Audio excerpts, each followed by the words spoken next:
Télévision met à votre disposition 15 tranches informatives radio-télévision, 6 éditions du journal à la télévision, soit à 6h, 9h, 12h, 15h, 20h et 23h, avec un bulletin d'information à 17h. Et à la radio, votre magazine informatif Le Grand Genre pour 4 diffusions par jour, soit à 7h, 12h, 19h et 23h, avec des informations en bref à 9h, 10h, 14h et 17h. La rédaction de Shalom Radio et Télévision met à votre disposition ces espaces pour votre visibilité. Vous pouvez donc participer physiquement dans toutes nos éditions d'information ou par biais de vos publics reportages ou spots publicitaires. L'information à la minute, c'est sur Shalom Radio Télévision.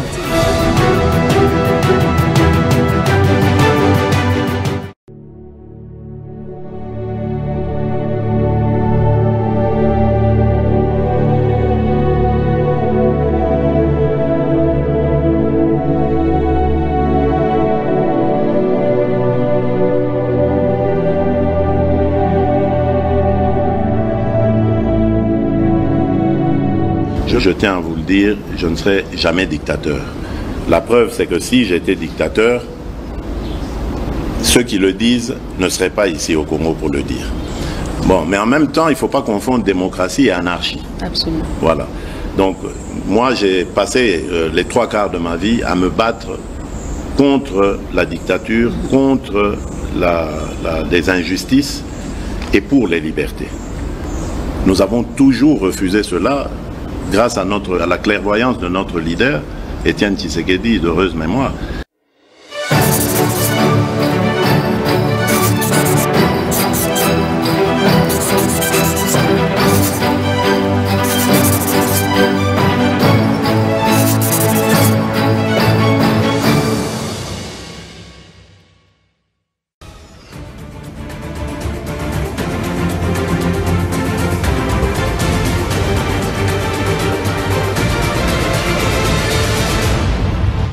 Mardi 5 décembre 2023, bonsoir à tous et bienvenue à ces journaux sur Shalom Télévision. À la une de l'actualité, Eric Nindou, porte-parole du chef de l'État Félix Antoine Tshisekedi Tshilombo, lors d'une interview sur France 24 ce lundi 4 décembre 2023, réagit au ralliement des Délices et Sanga à Moïse Katumbi en déclarant qu'il s'agit là d'un non-événement.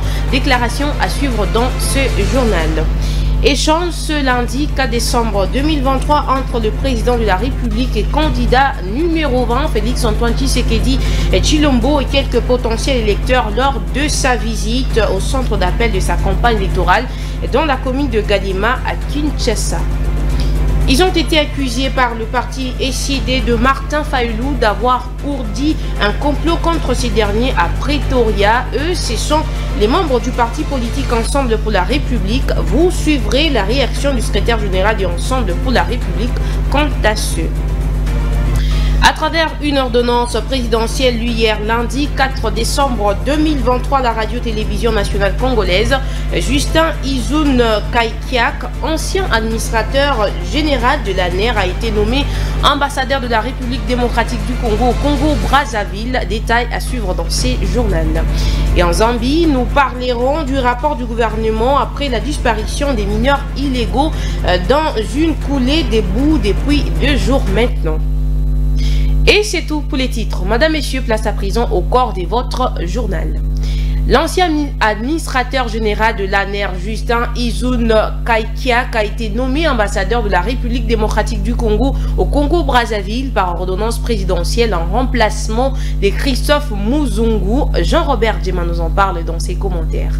Ancien administrateur général de l'Agence nationale de renseignement ANR de la République démocratique du Congo, occupant ses postes de mars 2019 à décembre 2021, vient d'être nommé ambassadeur extraordinaire et plénipotentiaire de la République démocratique du Congo auprès de la République du Congo. Cette annonce a été faite lundi 4 décembre 2023 à la suite d'une série d'ordonnances lues sur la chaîne nationale RTNC. Sa nomination le voit succéder à Christophe Muzungu, arrivé au terme de son mandat après près de 12 ans de service à ces postes. Après 12 années de mission diplomatique en République du Congo, a fait ses adieux le 24 août 2023 à Brazzaville, notamment au président de l'Assemblée nationale, Isidore Mvouamba, et le 30 septembre 2023 au président de la République, Denis Sassou Nguesso. Suite à son départ de la République du Congo, l'ambassadeur Christophe Muzungu prendra désormais ses fonctions à Dakar, au Sénégal, en tant qu'ambassadeur de la République démocratique du Congo, avec une juridiction sur le Mali, la Gambie et le Cap-Vert. La République démocratique du Congo et la République du Congo entretiennent les liens étroits, étant deux des pays les plus proches au monde. Depuis l'accession de Félix Tshisekedi à la magistrature suprême, les relations diplomatiques entre les deux nations se sont davantage améliorées. En témoigne les soutiens lors des conflits entre Teke et Yaka, où plusieurs Congolais de la République démocratique du Congo ont trouvé refuge du côté de la République du Congo.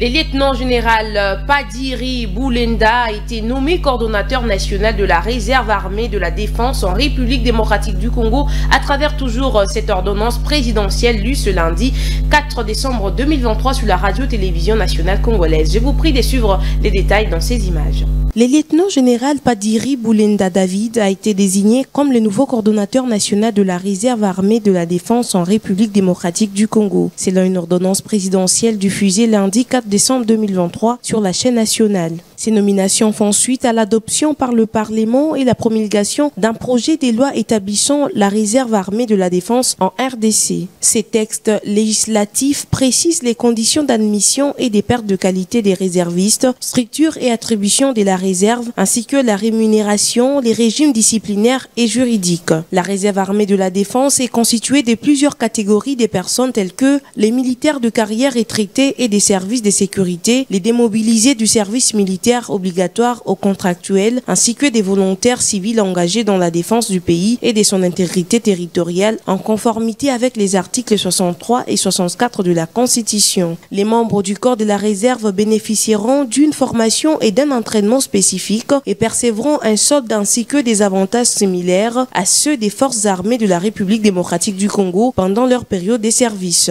Cette nouvelle disposition défendue par l'ancien ministre de la Défense nationale Gilbert Kabanda vise à renforcer les capacités de défense du pays et à mobiliser une force complémentaire pour garantir l'intégrité du territoire national. Cette nouvelle disposition défendue par l'ancien ministre de la Défense nationale Gilbert Kabanda vise à renforcer les capacités de défense du pays et à mobiliser une force complémentaire pour garantir l'intégrité territoriale de la République démocratique du Congo. Venons-en maintenant à cette information répondant aux questions des France 24. Eric Nindou, porte-parole du chef de l'État congolais, a laissé entendre que le premier contingent pourront arriver aux environs du 10 décembre prochain en République démocratique du Congo. Il sera question des troupes du Malawi et de l'Afrique du Sud notamment. Je vous invite de l'écouter. Non, parce que on a jugé que l'efficacité en fait de cette force n'avait pas rempli donc ses objectifs. N'empêche, comme vous l'avez dit, effectivement, cette force a quand même joué un rôle. Et d'ailleurs, le Congo a remercié les pays frères donc qui ont pourvu des troupes pour venir nous soutenir, comme on est victime d'une agression de la part donc du Rwanda avec son suppôt le M23. Donc on remercie nos frères est-africains qui ont envoyé des troupes de l'EAC, mais on a été obligé de faire le constat qu'elles n'avaient pas rempli leur rôle, et c'est pour ça qu'on va se séparer des troupes de l'EAC, et bientôt vont arriver les troupes de la SADC aux environs du 10 décembre. Il y aura déjà les premiers contingents qui vont venir et qui seront pourvus par 3 pays, donc avant le Malawi, l'Afrique du Sud et la Tanzanie. Avant le scrutin, exactement.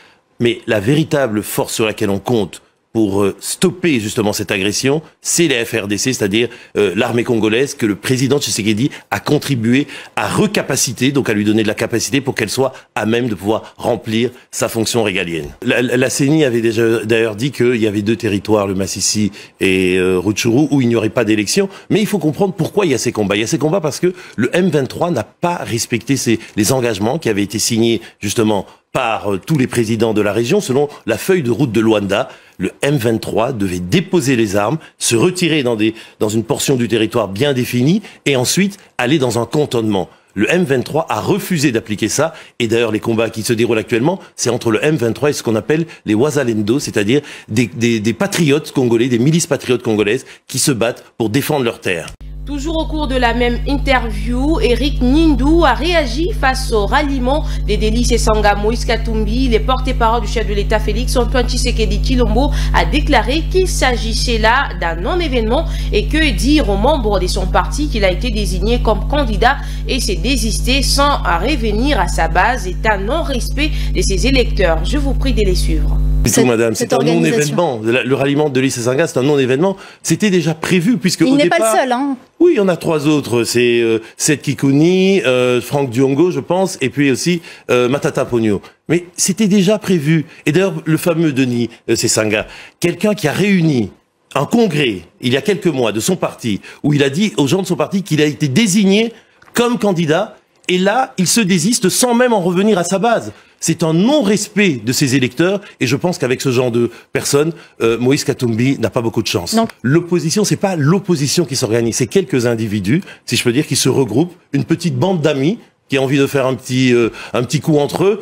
Ça ne nous inquiète pas parce que du côté du président, il y a réellement d'abord un bilan sur lequel il repose, un bilan positif, où il a montré aux Congolais qu'il a remis le pays sur les rails, il a recréé des fondations pour un pays qui était vraiment très mal en point, notamment, par exemple, avec la gratuité de l'enseignement primaire, où ça a permis à 5 millions de jeunes enfants de revenir à l'école, la CSU, la couverture santé universelle, où il a permis, par exemple, la gratuité des soins pour les mamans et les bébés. Donc, il a un bilan positif et il demande aux Congolais de lui faire confiance pour aller plus loin. Et autour de lui, il a des véritables ténors politiques, tels que Jean-Pierre Bemba, Monsieur Bahati, Monsieur Vital Kamere, ou bien d'autres. Donc, je ne vois pas pourquoi on aurait peur. Au contraire, on est concentré et on essaye d'être en symbiose avec le peuple. Campagne électorale en République démocratique du Congo, le président de la République et candidat numéro 20, Félix Tshisekedi, s'est rendu hier lundi 4 décembre 2023 au centre d'appel de sa campagne électorale dans la commune de Ngalima à Kinshasa. Sur place, Félix Tshisekedi a échangé directement avec quelques potentiels électeurs sur base des questions lui posées. Aujourd'hui, j'ai pris l'initiative de répondre directement à vos préoccupations, a dit le président. Je vous prie de suivre l'extrait de l'échange téléphonique du candidat numéro 20 et des potentiels électeurs. Candidat numéro 20, comment allez-vous?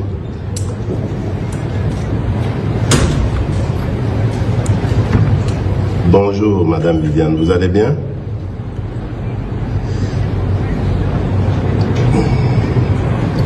Merci. Est-ce que... Ah, vous êtes à Matadi. Ah ben, c'est très bien. Je suis passé par là il y a quelques jours. Là, j'ai été très très bien accueilli. Je vous remercie.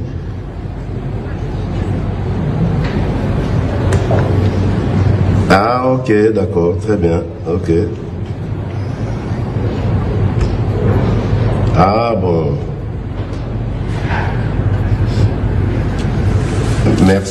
Merci beaucoup. Je compte énormément sur vous. Je compte sur vous.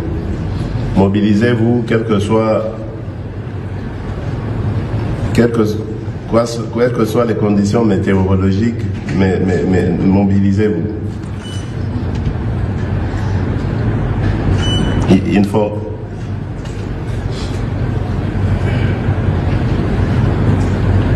Ah ok, très bien. Ok, merci beaucoup. Merci, que Dieu vous garde. Merci maman, merci beaucoup maman Viviane. Amen, merci maman. Et toujours dans le même chapitre, Devos Kitoko, secrétaire général du parti politique SID de Martin Fayulu, accuse les Katumbi, Matata et autres d'ourdir un complot contre Martin Fayulu et que la rencontre de Pretoria était un coup monté.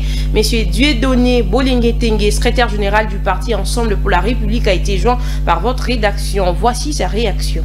Devos Kitoko est la personne qui m'a informé, parce que je revenais d'un voyage, celui qui m'a tenu informé de ces rendez-vous d'Afrique du Sud auquel notre parti a délégué des délégués généraux, donc le cap du président et son porte-parole, ainsi que le porte-parole du parti, Maître Hervé Yakete. Donc tout le monde savait que le rendez-vous d'Afrique du Sud, c'était une rencontre d'experts, une rencontre de collaborateurs pour des candidats à la présidence de la République, de la famille politique de l'opposition. Et il était question pour ceux qui s'étaient rencontrés de préparer justement une convergence, des éléments de convergence susceptibles d'amener nos chefs candidats à l'élection présidentielle à s'entendre sur une candidature commune. Tout le monde le savait, tout le monde l'a déclaré, y compris Devos quand il s'y rendait. Mais aussitôt revenu d'Afrique du Sud parce que, bon, les violons ne se sont pas accordés probablement sur son chef. Alors, il a retourné les choses, il a commencé à présenter d'autres discours. Ce qui est vrai, c'est que depuis que ce processus électoral est en cours, les professeurs Kitoko et le président Fayulu, que nous respectons beaucoup, ce sont des contradictions que personne ne peut s'expliquer. À un moment donné, ils ont déclaré haut et fort qu'ils ne vont pas présenter des candidatures aux législatives et qu'ils vont tout faire pour empêcher l'organisation des élections. Sans leur participation, il n'y aurait pas d'élection. Et puis, brusquement, lorsqu'on arrive à l'élection présidentielle, au dépôt des candidatures à l'élection présidentielle, le président Martin trouve des raisons de présenter sa candidature et je crois que nous ne sommes pas les seuls à avoir été étonnés de cette démarche. Et donc, il vaudrait mieux qu'ils assument leurs propres contradictions plutôt que de voir les diables du côté de Ensemble pour la République. Il est responsable, il peut assumer ses propos, mais à mon avis, il s'agit d'accusations fallacieuses. Ni Matata, ni Sesanga, ni le président Moïse ne sont dans le schéma de monter un complot contre qui que ce soit. Qu'est-ce que ça signifie sauver la nation? Si vous êtes en désaccord avec les autres, vous ne voulez pas participer à la désignation d'un candidat commun. C'est cela sauver la nation? Non. Dans la poursuite de sa campagne électorale pour la présidentielle de 2023, Félix Tshisekedi, président sortant et candidat à sa propre succession, était attendu aujourd'hui mardi 5 décembre 2023 dans la deuxième ville du pays de Lubumbashi. La population okatongaise était présente sur place à la poste. John Harley Mutombo était témoin de l'événement.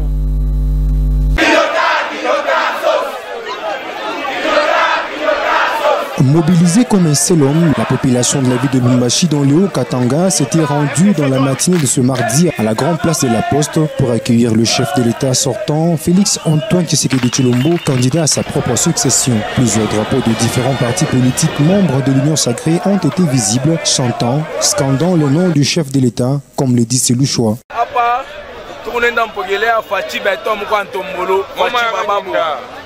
Nous avons voté numéro 20 sur 20. Vrai Congolais, voté. Où l'on arrive à ser Congolais 100%. À me voter Fachi Beton, Fachi Bababo, Moukanto. Alors, Félix Antoine Tshisekedi le numéro 20. La jeunesse du Haut-Katanga sont derrière le chef de l'État pour nous soutenir. Après sa tournée dans les grands Bandaka et dans d'autres coins de la République, le numéro 20 à la présidentielle de 2023 a décidé de passer par les grands Katanga afin de poursuivre sa campagne électorale.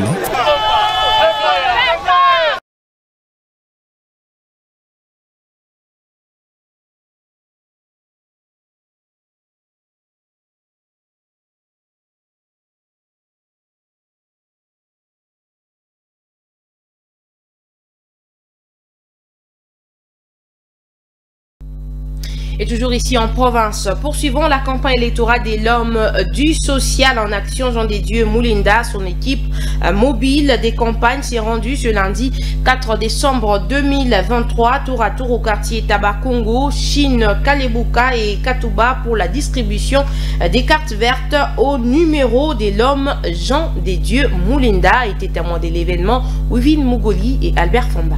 Les cartes vertes portant les numéros 940 au national et 1680 au provincial du candidat Jean des Dieux Moulinda sont toujours bien accueillis dans différents coins de la ville de Lubumbashi. Tel est le cas des quartiers Tabakongo, Chine et Kalebuka où l'équipe de campagne électorale de Jean des Dieux Moulinda s'est rendue ce lundi 4 décembre 2023. Une passion des œuvres de Jean des Dieux Moulinda s'est exprimée dans ce choix. Tabakongo, Ngouti, tu n'as voté Baba, Baba, Mama, Basta, tu n'as voté Papa. Paka utatoka pa premier papa tuona kuvote. Mshukuru Jean Dese kwa premier de chama ya bule epi kuzala ya bule. Paka jole kavote chiboto wa motara vile vile Jean Dese jo mwisho.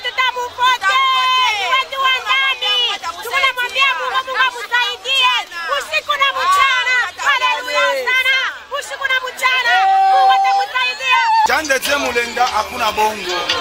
Kama mtu ashimvote eko na roho mbaya. Ni mtu anafanya maksio ya bien, anasaidia population. Ile bakandida bengine barienda katumbaonake. Na Jande Mulenda tuko naye paka hapa. Yeye hakuna ta bongo, asha kupita Yesu anaweza. Tutapi baba. Ile haina miza ile. Si tutavote paka.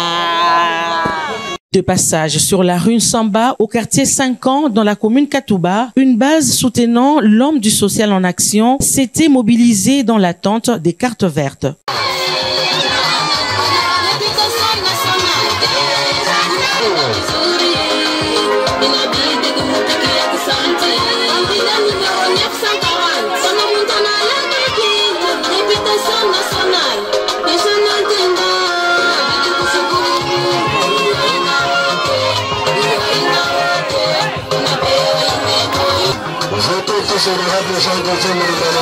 Pour ces Louchois, être directement bénéficiaire des œuvres de Jean de Dieu Mulenda ou non n'a pas d'importance pour l'instant. Le voir réélu avec ses deux numéros 940 et 1680 doit être la priorité et le souci majeur de tous.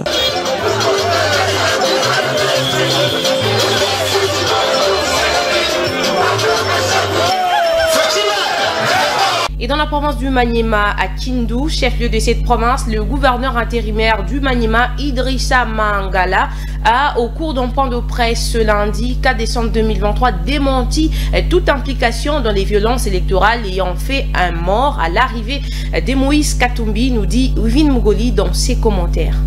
Afani Idrissa Mangala, gouverneur ad intérim de la province du Maniema, a réagi aux accusations portées contre lui à la suite du décès de maître Dido Kakinsingi, survenu le mardi 28 novembre dernier lors de l'arrivée à Kindu de Moïse Katumbi pour sa campagne électorale. Le meurtre d'un militant de Ensemble pour la République, parti de Moïse Katumbi, candidat à l'élection présidentielle du 23 décembre, a suscité l'indignation de la société civile et même des parlementaires originaires du Maniema. Dans une déclaration à la presse, M. Mangala a indiqué qu'il n'était en aucune manière complice de la mort du président de la Ligue des jeunes de Ensemble pour la République au Maniema et qu'il n'avait jamais envoyé qui que ce soit attaquer le cortège de l'opposant Moïse Katumbi. Le gouverneur ad intérim a également confirmé que les enquêtes sont en cours sur ce meurtre. M. Mangala a également accusé ses adversaires politiques de vouloir le discréditer. Les gens qui sont hypocrites, qui sont animés par l'esprit de la haine, ne veulent pas de moi. C'est pourquoi, à tout moment, lorsqu'il y a des problèmes, ils disent que c'est Idrissa, a-t-il déclaré. Des violences qui ont coûté la vie à un avocat membre du parti politique Ensemble pour la République ont émaillé l'arrivée de Moïse Katumbi à Kindu. Des affrontements ont eu lieu lorsque les militants de Ensemble pour la République et ceux de l'UDPS se sont rencontrés au rond-point du cinquantenaire sur le boulevard Joseph Kabila, alors que Moïse Katumbi était en procession avec des milliers de militants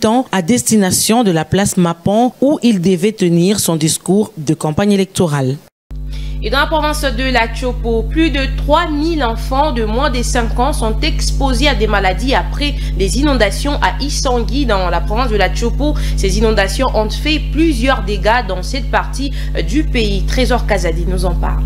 Au moins 3285 enfants de moins de 5 ans recensés dans 18 villages de la cité d'Isangui, chef-lieu du territoire éponyme, sont exposés à des différentes maladies suite aux inondations des eaux de pluie diluviennes qui s'abattent ce dernier jour sur la zone. C'est ce qu'a fait savoir le 4 décembre à la presse l'administrateur assistant du territoire d'Isangui, Jérôme Oualiala. Le statistique qu'il a livré font état de 20 867 ménages submergés depuis le mois de novembre, de 8 églises et 2363 latrines détruites, 3 routes coupées et 3285 enfants de moins de 5 ans exposés à des différentes maladies, 426 champs dévastés, 42 sources d'eau englouties et 1086 personnes du troisième âge en situation difficile. Outre ces statistiques alarmantes, l'autorité territoriale précise que 4 heures de la cité de santé d'Issangui ne sont pas épargnées. Il lance un SOS aux autorités tant provinciales que nationales et partenaires humanitaires afin de mettre à l'abri le millier de victimes. Pour rappel, c'est la 4e fois que la cité d'Issangui soit touchée par ce phénomène au cours de cette année, successivement en février, avril et mai, avec un bilan lourd de 19 000 ménages atteints. D'une province vers une autre, madame, messieurs, nous sommes là dans la province de la Lomami où le ministre de l'Environnement, Tourisme et Développement durable, Prosper Ngombe, de cette province a été limogé ce lundi 4 décembre 2023 par le gouverneur de province pour avoir tenu des propos à caractère diffamatoire exposant l'autorité provinciale au mépris du public. Suivez les détails dans ces images. Le gouverneur de Lomami, Nathan Ilunga Numbi, a limogé lundi 4 décembre 2023 son ministre provincial de l'Environnement, Forêt, Tourisme et Développement durable, Prosper Ngombe Kimankinda. Ce dernier est accusé d'avoir tenu des propos à caractère diffamatoire exposant l'autorité provinciale au mépris du public lors d'une conférence de presse conjointe tenue le 29 novembre 2023 à Lubao, chef-lieu du territoire de Lubao, avec un élu de Sékon. Il est en outre reproché au ministre déchu d'avoir tenu des propos outrageants à l'endroit de son dévancier sans courtoisie ni respect au devoir des réserves. Le gouverneur Nathan Ilunga motive sa décision par les soucis de décourager ces genres de comportements qui constituent une faute lourde, de faire préserver la bonne conduite des membres du gouvernement provincial et d'améliorer la qualité des services. À noter que le ministre limogé avait fait son entrée au gouvernement provincial le 28 septembre de l'année en cours. Et c'est la fin de cette première partie, madame, messieurs. Place à présent à la seconde partie de ce journal.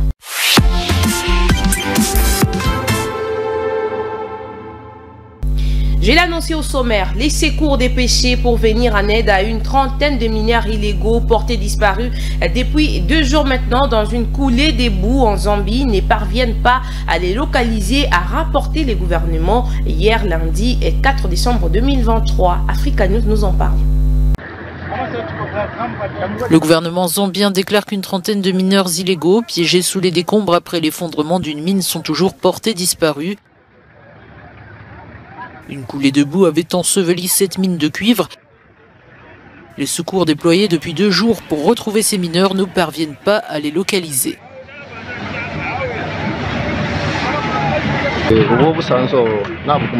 Je travaille ici depuis 7 ans. La tragédie qui nous a frappés est très regrettable. Nous travaillons toujours ici et tout allait bien jusqu'à jeudi, lorsque cet accident s'est produit. Le gouvernement s'est montré attentif et nous souhaitons voir arriver plus de personnes en renfort car cette catastrophe a touché de nombreuses familles. Un premier bilan fait état de la mort de 7 mineurs et plus de 30 disparus. Selon la police, ces mineurs creusaient du minerai de cuivre dans la mine à ciel ouvert de Seseli, dans la ville de Shingola, ceinture de cuivre, située à environ 400 km au nord de la capitale, Lusaka. En pleine conférence sur les climats à Dubaï, des experts ont calculé l'énorme coût environnant de la guerre en Ukraine causée par la Russie. Moscou devra aussi répondre des crimes écocides après la destruction du barrage des Kaova. Euronews nous en parle.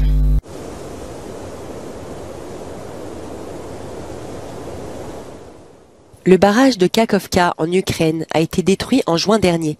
Ce qui a suivi est une catastrophe écologique, de graves inondations et l'assèchement de la région. Kiev blâme la Russie. Elle considère que le barrage a été délibérément démoli. Aujourd'hui, des dizaines d'enquêteurs creusent le sol, prélèvent de la terre et prennent des photos. Vladislav Ignatenko, procureur ukrainien, mène la première enquête mondiale sur les crimes de guerre concernant des allégations d'écocide russe. Kiev prévoit de porter l'affaire devant la Cour pénale internationale.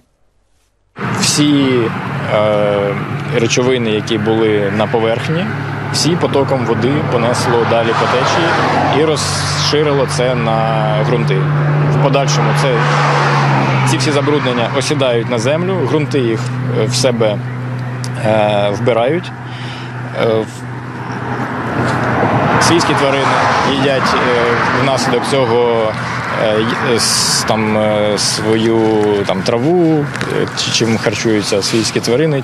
À environ 300 km en amont, à la périphérie de Zaporizhia, le biologiste Vadim Maniouk marche sur un sol sec et craquelé. L'ancien lit du réservoir de Kakovka est parsemé de coquilles de moules. Звичайно, якщо море перетворилося на сушу, все змінилося, і велика кількість водних організмів просто загинула в перші дні. І найперше це от якраз колосальні об'єми молюсків, які в суціль вкривали дно цього моря фактично. Bien que la CPI ne reconnaisse pas l'écocide comme un crime, les dommages environnementaux à grande échelle peuvent être considérés comme partie intégrante des crimes de guerre. De son côté, Moscou rejette sa responsabilité. Le bilan carbone de l'invasion russe en Ukraine est estimé à 150 millions de tonnes d'émissions de CO2, plus que celui de la Belgique en un an, a déclaré une vice-ministre ukrainienne. La page météo est à suivre juste après nous, madame, messieurs. C'est la fin de ces journaux sur Shalom Télévision. Merci à vous de l'avoir suivi. Merci également à tous ceux qui nous ont suivis à partir de notre chaîne YouTube. Les programmes continuent sur votre chaîne. Au revoir et à demain.